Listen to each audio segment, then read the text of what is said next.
I'm Kevin Boston Hill, and my guest today is Professor Amanda Fox from the Office of Academic Advisement. We'll be right back after this very important message on the voice of Nassau Community College, 90.3 WHPC. As an 18-year-old, I let my mistakes kind of take over my life. I was 0.5 credits away from completing high school, and I didn't do it. 10 years later, at age 28, Jackie finished her high school diploma. When I found out that I was pregnant, I know that I had to do something for myself if I wanted to make her a better person and provide a better life for her. My family never stopped pushing for me to be better because they knew what I could become and who I could become as a person. My support team is amazing. The educational director, my sister, and even my 7-year-old daughter has just been more than the support that I could ask for. I've been given an opportunity, and I'm just thankful for it. No one gets a diploma alone. If you're thinking of finishing your high school diploma, you have help. Find free adult education classes near you at finishyourdiploma.org. That's finishyourdiploma.org. Brought to you by the Dollar General Literacy Foundation and the Ad Council. We now return to Nassau Community College Forum. Welcome back to Nassau Community College Forum on the voice of Nassau Community College, 90.3 WHPC. My name is Kevin Boston Hill, and our guest today once again is Professor Amanda Fox from the Office of Academic Advisement. So, Professor Fox, let me ask you this, because we spoke a lot about how students can benefit from coming to the Office of Academic Advisement.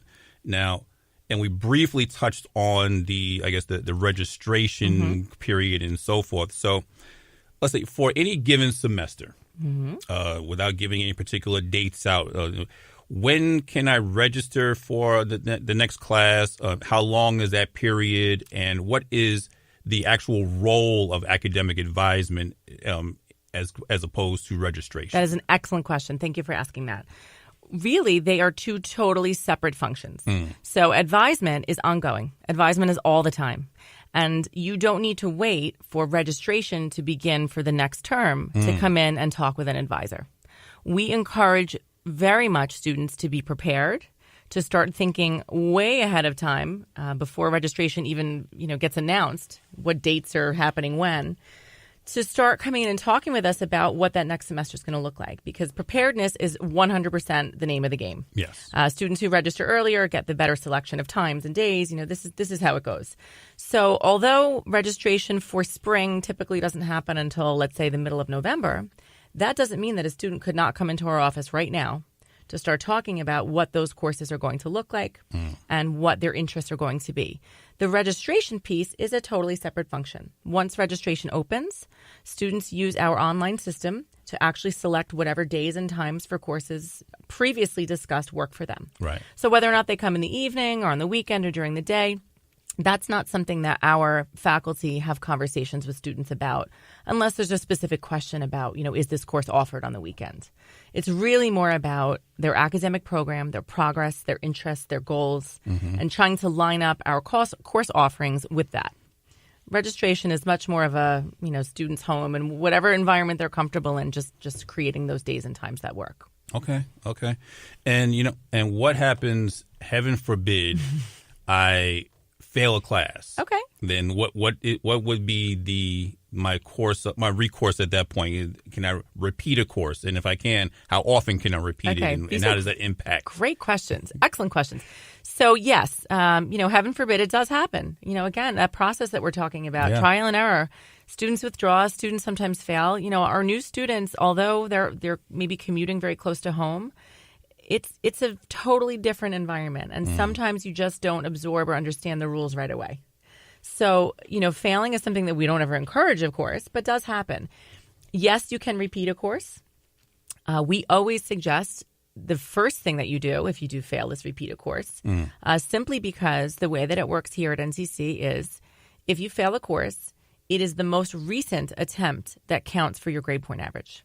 Oh. So if you fail and then the next semester you take that course again, your grade point average reflects the most recent attempt, which hopefully at that point would be an A, right? So repeating is the first course of action that we would suggest. For credit level courses, there are no limits on how many times you can repeat. We would have a conversation about, hey, is this really the right course for you or right direction for you? It seems that you're struggling. What's going on? What can we change? What can we do differently? Okay. So those are parts of the conversations that we have with students. It's really holistic. It's not just what class are you taking. Because if there's an issue in a course, a student's struggling, why? What's the reason behind that? Is it the content? Is it the professor? Are you distracted? Is something happening in your life? Are you working too many hours? Are you having childcare issues? There's so many factors for our students that we really need to take into consideration. And that's what I was going to ask also, if you actually get down to the why things that we see the what. You failed. Absolutely. And so now we need to get to, okay, what is the why that things are happening? And so that's where I guess the kind of the counseling piece, the advisor piece really comes into play. I mean, we have a counseling department on campus, Center for Educational and Retention Counseling for students who are really struggling academically. This is our high risk population. We don't want them to, be on probation or perhaps be dismissed. But although we're not counselors, in title, most of us, if not all of us, have counseling backgrounds. And so although, yes, we are academic advisors and our role really is to discuss academics, it's impossible to talk about that without looking at the whole student and the whole picture. And that is something that we really do in every conversation. Say, hey, what's going on? Talk to me about you. Right. What are the factors that contributed to this grade? No judgment, just real talk and us trying to find a different path if that same one is not working. Gotcha. Now, let me back up for one quick second because there was a piece in there that I wanted to get a lot of clarity on because I think some students may say, really, this is going to happen? And so if I'm in, let's say, in the fall semester and I happen to fail that class and I retake the class again in the spring semester and I get the A in that class, that means that failing grade doesn't appear anywhere on my transcript anymore? Incorrect. So thank you for the clarification. So what I said was that in your grade point average, the most recent attempt is the grade that's reflected. So when that overall number is calculated, it's looking at the most recent attempt for the course. Okay. The F will remain on the transcript, but it will have an indication that grade is being excluded from the GPA. Got it. So we never erase anything that's part of your academic history, although, students may like that happens. But so it appears, but it's not factored into that overall number. Got it. So it'll appear on my overall transcript, but it won't be part of my 3.5 Correct. GPA. Exactly. Got it. Gotcha. Thank Exactly. you. Thank you for that. You are listening to Nassau Community College Forum on the voice of Nassau Community College, 90.3 WHPC. My name is Kevin Boston Hill, and our guest today is Professor Amanda Fox from the Office of Academic Advisement. So now we've gone through the few months or in years that we're here at the school, and I'm sure it varies for each student as far as the length of time that they're here. How do we now know that we're on track for graduation, and how do we apply for it? Excellent questions. Okay, so part of what we do is every semester assess progress toward graduation. That's the ultimate goal. Graduate, right? So let's get that associate's degree and let's move on to whatever else is out there for you, whether it be transfer, a career, work, technical school, whatever it might be for that student. So every time a student will come and visit us, we will take a look at what's called a degree evaluation. And we evaluate their progress toward graduation every time they come in for a visit. That document is also accessible by students as well in their student portal, so they can track their own progress. Okay. And once the student is ready or in their final semester, they are notified via email by the Office of the Registrar that it appears they meet graduation requirements or they're working toward that. And about how many credits do they need for that to happen? It varies by degree, but the average is 64 credits for the associates. Some are less, some are a little bit more. 64 credits, which can be done in 4 semesters. Sometimes it is not, and that's okay. That is an individual student choice and a preference based upon their life and their circumstances. So we are checking degree progress every time they come to see us, and we let them know when we advise them for their last semester that they need to apply for graduation.